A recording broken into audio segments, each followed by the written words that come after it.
Jadi jadi letak misterinya itu kenapa angka-angka yang ada di daftar isi ini tidak ada yang sinkron dengan isi. Contoh 115 itu bab spekulasi bertambah. Tapi kalau kita lihat di halaman 115 itu babnya garis lintang dan garis bujur. Lalu ada lagi halaman 137, kita lihat 137.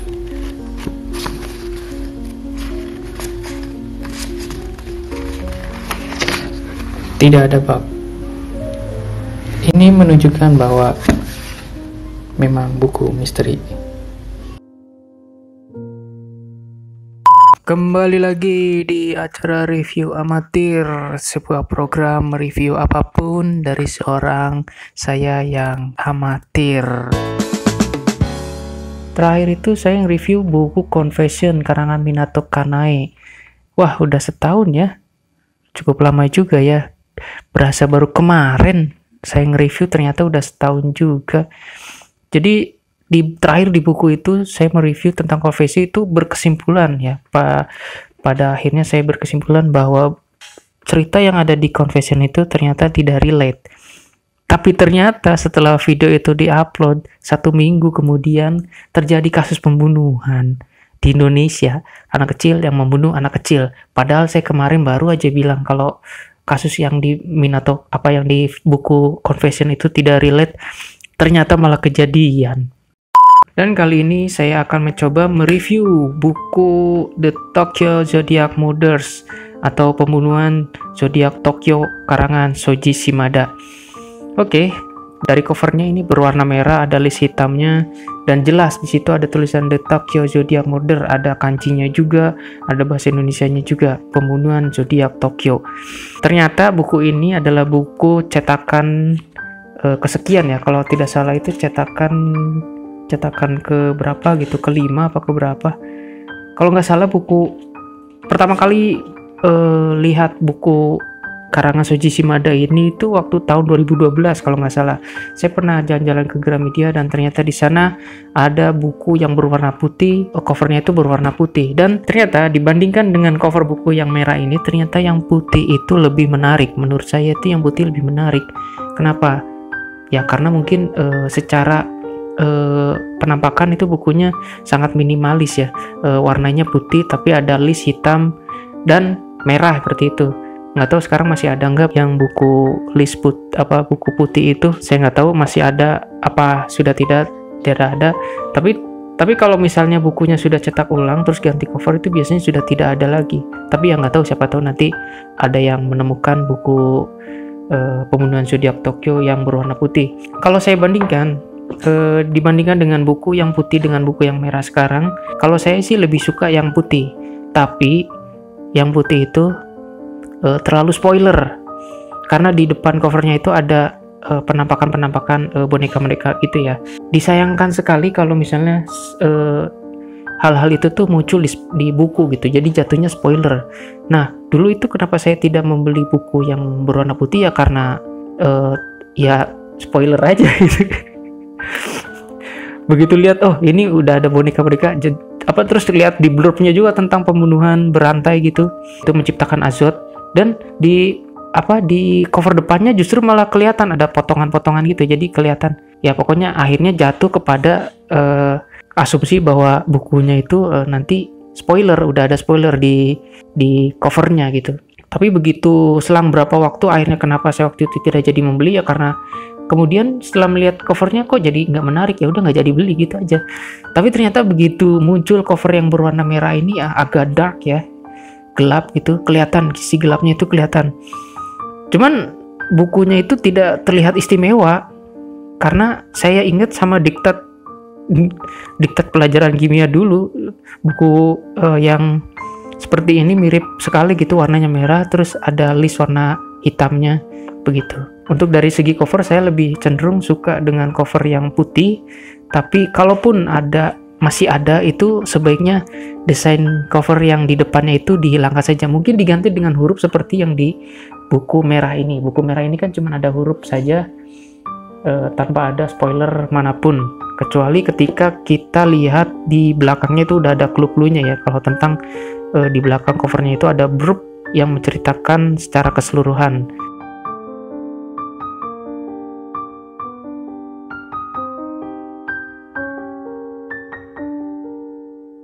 Masuk ke bagian isi. Nah, ini saya masuk ke bagian isi dan ternyata memang di sini saya menariknya ini buku ini adalah dari sudut pandang ya. Sudut pandang dari karakternya itu sangat konsisten sekali gitu. Jadi ada 3 kalau nggak salah, 3 sudut pandang. Kalau nggak salah ya 3 apa 2 gitu. Pokoknya sudut pandang utama itu sudut pandang si Kazumi Ishioka ya. Ishioka itu kalau kalian tahu tentang detektif Mitarai atau bahasa Jepangnya Tantei Mitarai itu adalah sidekicknya dari Kiyoshi Mitarai ya. Nah, Kiyoshi Mitarai ini adalah seperti Sherlock Holmes-nya Jepang gitu menurut mereka ya. Dan memang di isi bukunya pun kurang lebih seperti itu. Jadi Kazumi Ishioka berperan sebagai Dr. Watson-nya dan Kiyoshi Mitarai itu sebagai sang detektifnya. Kemudian hal menarik lainnya itu adalah cara penceritaannya ya. Cara penceritaannya itu seperti ada 3 babak. Kalau saya perhatikan tuh ada babak pertama itu kayak pembuka dibuka dengan sudut pandang pembunuh ya, sudut pandang pembunuh melalui suratnya, dan ini menarik. Jadi kita tahu dari sudut pandang pembunuh itu dengan membaca surat-surat peninggalan dari si pembunuh. Terus di babak kedua itu di mana semua clue-clue itu diungkap sama si Kazumi Ishioka. Jadi dia tuh kayak memang pecinta misteri ya, tapi dari penceritaan itu bener-bener dia itu kayak ngebuka semua tabir gitu, tabir semua yang dirahasiakan selama 40 tahun terus disampaikan kepada Kiyoshi Mitarai. Jadi ceritanya ini Kiyoshi Mitarai itu kan gak ada minat sama sekali sama pembunuhan sama kasus ini ya. Tiba-tiba si Kazumi Ishioka ini dengan semangatnya ngasih kayak bercerita gitu, nih ada kasus nih 40 tahun tidak terpecahkan selama 40 tahun, bahkan polisi-polisi pun mereka kebingungan kayak gitu. Jadi menceritakan kepada dia. Jadi situasinya nih kayak orang ngobrol aja gitu, ngobrol pagi-pagi, ngobrol sama anak tongkrongannya gitu. Nah, tongkrongannya si tongkrongannya si Kazumi Ishioka ini adalah si Mitarai ini. Padahal profesinya Mitarai itu kan kayak seorang astrolog, bukan peramal, tapi dia kayak menyangkal seorang peramal. Jadi dia kayak mau ngamati bintang-bintang gitu. Nah, itu profesi aslinya si Mitarai. Dia bukan detektif, tapi dia tuh kayak punya minat tersendiri terhadap kasus itu. Jadi begitu cerita-ceritanya si Kazumi Ishioka itu diungkapkan, dia tuh si Mitarai ini kayak, wah kayaknya menarik juga nih. Tapi gimana ya? Ya dia kayak secara otomatis itu alur ceritanya secara otomatis tuh dia ikut alur dalam ceritanya. Nah gitu di babak kedua itu semua clue-cluenya itu dikeluarkan gitu. Di babak ketiga itu adalah penyelesaian. Nah penyelesaiannya ini ada 2 jalur gitu. Menurut saya ini ada 2 jalur. Yang pertama jalur yang di dalam pikirannya si Ishioka, dan jalur keduanya itu jalur yang paling benar itu ya udah pasti dari jalur yang Kiyoshi Mitarai. Tapi sayangnya di buku ini memang sengaja Kiyoshi Mitarai itu dihilangkan. Di tengah-tengah sampai akhir itu dihilangkan. Jadi begitu kita udah dapat clue-clue segala macam, nggak taunya dibelokin. Jadi kita terpaksa harus mengikuti cara berpikirnya si Ishioka. Dan memang nanti di akhir, nah ini agak spoiler, di akhir itu pasti diungkap oleh si Mitarai, karena tokoh utama kita ada Mitarai meskipun sudut pandang penceritaan itu dari Ishioka. Terus ada hal menarik lainnya adalah sudut pandang si pembunuh ya. Memang sudut pandang si pembunuh ini agak di awal kan memang dibuka dari surat bahwa dia melakukan ini itu. Di pertengahan juga si pembunuhnya ini kayak disembunyiin dulu nih sama si penulis nih, supaya nanti si pembacanya itu menerka-nerka setelah clue semua. Jadi sepanjang buku ini tuh kayak orang ngobrol sampai akhirnya muncul di satu titik, wah ini kayaknya begini nih. Nah di titik terakhir itu di babak ketiga itu adalah penjelasannya pun bukan penjelasan dari si Kiyoshi Mitarainya, tapi dari penjelasan si pembunuhnya. Nah ini luar biasa gitu kan, jadi si pembunuhnya langsung yang bercerita melalui surat tentu saja. Pada akhirnya kita agak empati ya, muncul empati kepada si pembunuh ini ya. Ya pokoknya nggak tahu kenapa ya, kalau saya baca sih menurut saya ini akhirnya berempati, meskipun ya agak kejam juga di awal gitu. Di awal kok bisa gitu dia melakukan hal-hal itu, sampai akhirnya tidak ada yang berhasil menemukan, tidak ada yang berhasil memecahkan selama 40 tahun. Dan akhirnya begitu di babak terakhir itu, oh ya mau gimana lagi. Tapi ya ujungnya ya saya jadi kasihan juga. Kasihan lah pokoknya. Perasaan kalimat kasihan ini sering banget terucap ya. Di Confession juga saya ngomongnya kasihan. Ya intinya kasihan lah, kenapa dia punya motivasi seperti itu, tapi di akhir hidupnya itu dia akhirnya baca aja sendirilah. Pokoknya kasihan.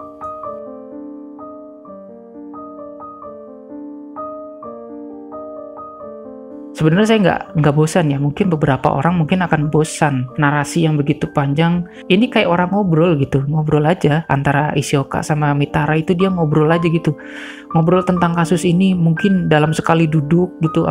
Pokoknya settingan si bukunya itu, si ceritanya itu dia settingan sekali duduk apa gimana.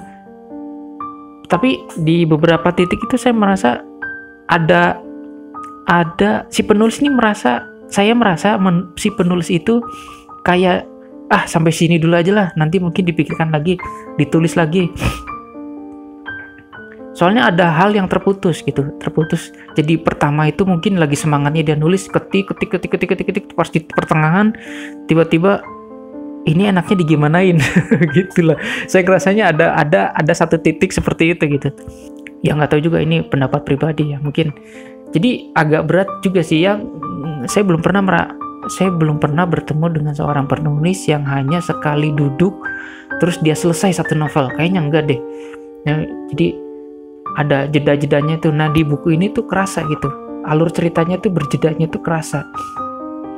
Ya nggak tahu ya saya nyebutnya gimana, pokoknya saya kerasa aja ada jeda-jeda di antara part-partnya itu.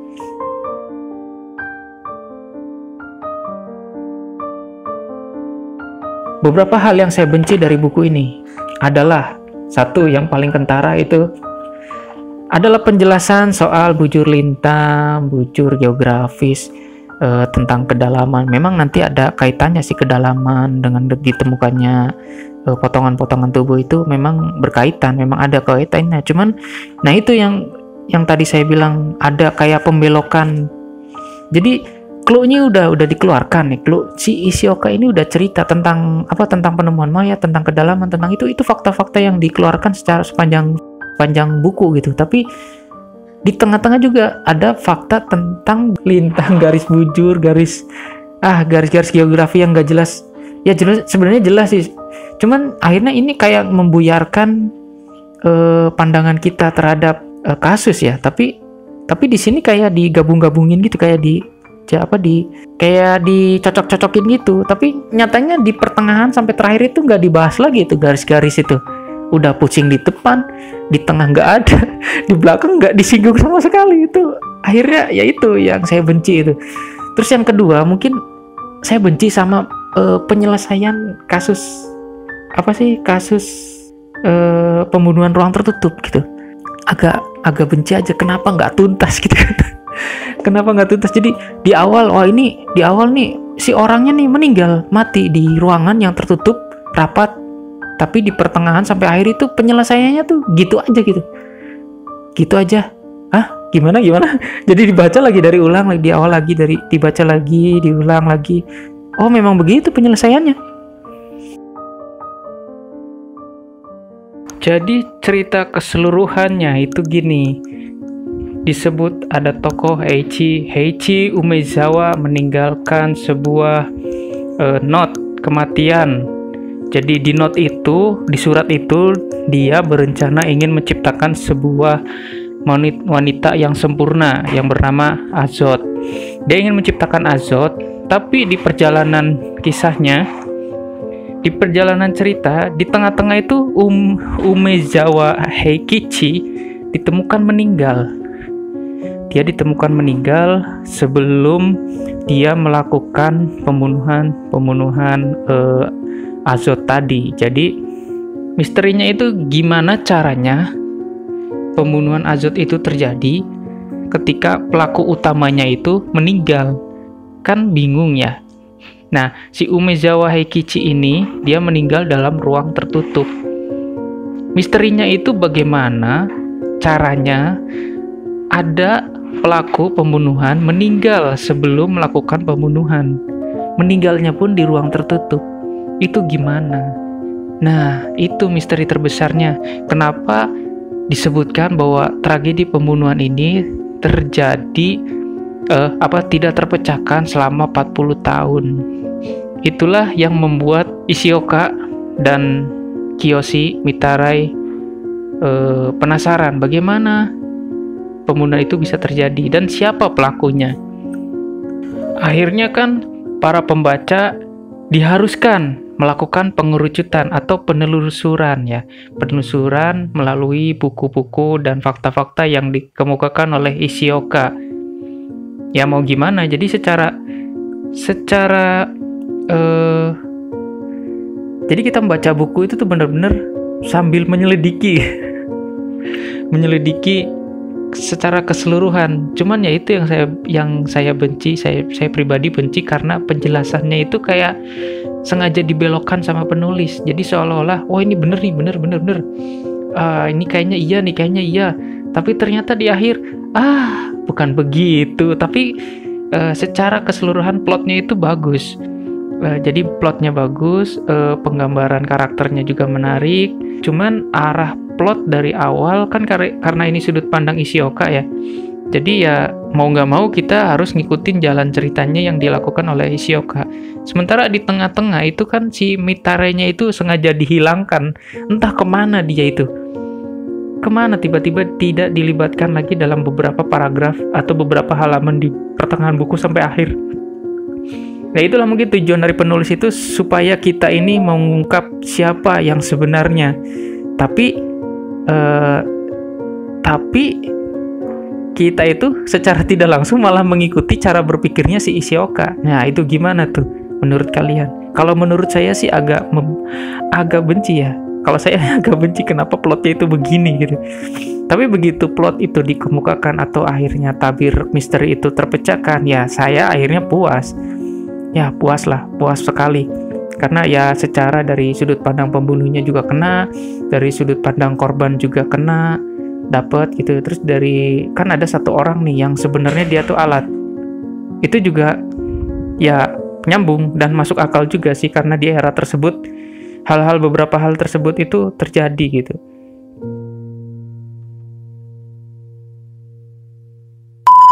Terus ada hal lain yang sebenarnya sepanjang membaca buku itu saya tuh kurang mengerti sama struktur bangunan yang ada di sana gitu. Struktur di era itu kan settingan tahun 1930-an ya. Struktur bangunannya itu nggak kebayang sama sekali, terutama pas terjadi kasus pembunuhan ruang tertutup ya itu benar-benar nggak kebayang sama sekali. Maksudnya nggak kebayang gimana struktur bangunannya, terus ada alas, terus ada mungkin ya makanya itu memang dibantu ya sama di buku ini tuh dibantu sama diagram. Nah itu mungkin agak sedikit membantu, tapi begitu penjelasan sama si Mitarainya itu saya nggak kebayang sama sekali. Kenapa, bagaimana caranya, dan intinya bagaimana caranya pembunuhan ruang tertutup itu terjadi. Ya, kalau saya sih nggak kebayang. Apalagi pembunuhan yang kedua ya, yang itu, kalau itu sih agak kebayang sih karena ada diagramnya. Cuman itu aja sih, Umezawa Eikichi itu gimana cara matinya itu gimana. Ya mungkin kalau teliti si pembunuh itu kalau nggak salah tuh menjelaskan di babak terakhir itu dijelaskan gimana cara dia akhirnya bisa membunuh si orang itu. Dan mungkin ada satu lagi yang agak menurut saya masih mengganjal itu ya, satu lagi ini motivasi si pembunuh itu kayak kurang kuat aja gitu, tapi dia bisa melakukan serinci itu. nggak terlalu motivasi. Dia ingin membahagiakan ibunya. Jadi agak membingungkan di awal itu kan tentang diagram silsilah keluarga itu udah pusing banget. Anaknya ada banyak, terus istrinya juga ada banyak. Ya pokoknya intinya sih ribet itu karena ya mungkin tantangan bagi si pembaca untuk akhirnya dia meneliti satu-satu dari semua orang yang terlibat di situ. Dan memang mengerucutkan sekali. Akhirnya begitu kita dapat siapa pelakunya, terus dia mengaku di akhir. Terus akhirnya kalau saya sendiri sih berkesimpulan ini motivasi si itunya kurang gitu. Kurang lah. Akhirnya apa? Akhirnya si pelaku ya akhirnya menyesal di belakang. Ya ini pendapat pribadi ya. Motivasi si pelakunya itu kurang lah. Motivasi kok gitu aja sampai bisa bunuh gitu. Kok gitu aja bisa sampai ya keji sekali gitu, sampai begitunya. Terus akhirnya dia kan terperinci sekali sampai bisa menyusun, bisa mengatur kedalaman, bisa mengatur bujur litar, bujur geografis, bujur itulah, garis-garis geografis. Terus sampai akhirnya memperhitungkan ke astrologinya, sampai memperhitungkan gimana sampai kasus itu bisa terjadi gitu. Sampai dia pun sampai bisa memperkirakan, bisa memperarat seseorang gitu. Itu kan sangat luar biasa sekali kan menurut si Mitare juga. Kalau si pembunuh ini orang yang sangat cerdas dan terperinci dan sangat direncanakan sama sekali. Wah, pokoknya rencananya matang sekali gitu. Dia dan di situ pun, dan memang si tokoh pelakunya ini benar-benar dalam keadaan yang tertekan kan. Jadi ketika sehari setelah melakukan pembunuhan itu dia kan bersembunyi di suatu tempat itu kan dalam kondisi yang sangat tertekan, tapi dia akhirnya bisa menyusun semuanya. Nah, menurut si Mitarai bahwa dia bisa mengesimpulan bahwa pelakunya ini sangat jenius sekali gitu, terus bisa mengendalikan semuanya gitu, sampai orang pun bisa dikendalikan untuk memuaskan kebutuhannya dia gitu, sampai akhirnya semuanya terjadi.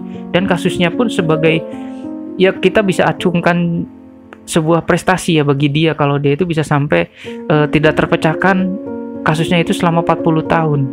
Ya luar biasa sekali. Tapi akhirnya ya di belakang dia menyesal karena tidak dapat apa-apa. Kasihan juga kan. Ya makanya di awal itu saya bilang banyak kasihan itu ya kasihan begitu. Kasihan sekali karena motif yang ingin membahagiakan, tapi di akhir kisah dia tidak bahagia sama sekali. Jadi ya kalau dibilang sih getir ya, tapi kalau untuk motivasi begitu doang bisa sampai melakukan tindak kejahatan sih kayaknya ya perlu dikaji ulang ya. Menurut saya sih kurang, tapi mungkin punya pendapat lain ya silakan. Ini kan namanya review amatir ya, saya orang amatir.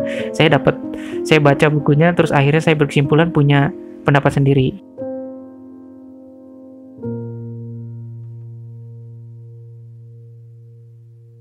Dan sebagai penutup ya mungkin buku ini layak baca ya, karena saya juga suka misteri, suka thriller, suka horor, dan suka buku-buku fiksi yang sejenis. Buku ini layak bagi mereka yang suka misteri, karena ini murni misteri sekali. Genrenya misteri kan, yang namanya misteri kan kadang-kadang melibatkan pembaca untuk ikut serta dalam kisahnya, ikut serta dalam pencarian, tapi sampai akhirnya misteri itu terungkap dan mereka pun, para pecinta misteri itu biasanya puas gitu. Ya saya termasuk orang yang puas dengan buku ini. Meskipun ada beberapa narasi yang wadidaw. Ya cobalah menurut kalian gimana. Menurut saya sih wadidaw itu ya gitu yang udah dijelaskan di awal. Nah, untuk bukunya sendiri pas lah untuk pecinta misteri, ini udah bagus banget. Terus bukunya juga tebal tapi menarik gitu. Di pertengahan sampai akhir itu terjawab semuanya. Meskipun di awal berputar-putar, tapi di tengah ke akhir itu terjawab sekali. Oke, jadi secara saya pencinta misteri ya cukup baik buku ini. kalaupun dibeli juga nggak bakal nyesel, tapi emang harus sabar dengan narasi yang seperti itu. Beberapa orang sih bilang sabar, tapi kalau saya sih ini ngalir aja gitu, kayak soalnya narasinya itu kayak orang ngobrol antara Ishioka dengan Mitara. Itu dia dari awal sampai akhir itu ngobrol panjang lebar tentang kasus, beberapa narasi orang pertama, terus sisanya tentang sudut pandang dari si pembunuh. Dan terakhir mungkin ini review amatir, yang nggak tahu kita bakal nge-review apa lagi. Yang jelas ditunggu saja episode review amatir berikutnya. Jangan lupa protokol kesehatan dijaga, jaga kesehatan, jaga kebersihan, jaga jarak. Terima kasih.